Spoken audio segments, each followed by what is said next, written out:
A reflection for Friday, July 17th, 15 week in ordinary time. The story of Hezekiah in Isaiah chapter 38 offers a surprising lesson about the holiness of interruption. Hezekiah had plans as king, responsibilities to fulfill, and a future he naturally assumed would continue. Then everything changed. Through the prophet Isaiah, he received the devastating news that his life was coming to an end.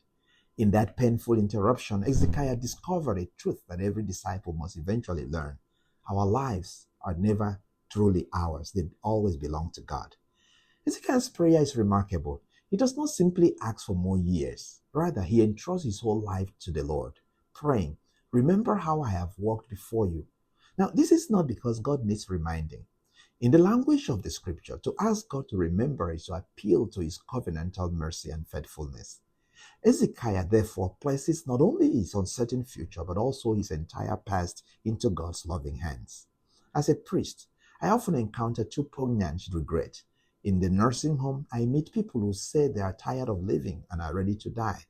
In the hospital, also, I meet others who, after a sudden illness or tragedy, wish they had lived differently before their lives were interrupted.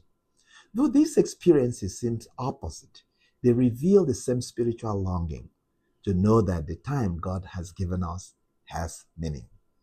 Hezekiah reminds us that the real question is not how much time we have left, but whether the time we have is being lived for God. God grants Hezekiah 15 more years, but the gift is far more than additional time. It is an invitation to him to live with renewed purpose. In the scripture, God never extends life merely for comfort or self preservation. Rather, he gives time so that his saving plan may continue to bear fruit. As St. Paul reminds us, if we live for the Lord. Romans chapter 14, verse 8. Every new day is a vocation to love, to forgive, to serve, and to bear witness to God's mercy. In the Gospel of today from Matthew's Gospel, chapter 12, this idea is being deepened. When the Pharisees criticized the disciples of Jesus for plucking grain on the Sabbath, Jesus leads them beyond legal observance to the heart of God's law. Quoting the prophet Hosea, he declares, "I desire mercy, not sacrifice." The Sabbath was never meant to be a burden to God's people, but to draw them to communion with him. Mercy is not an exception to the law. It is the law brought to its perfection.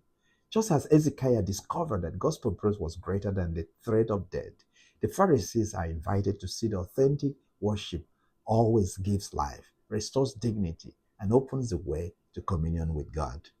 May God bless you.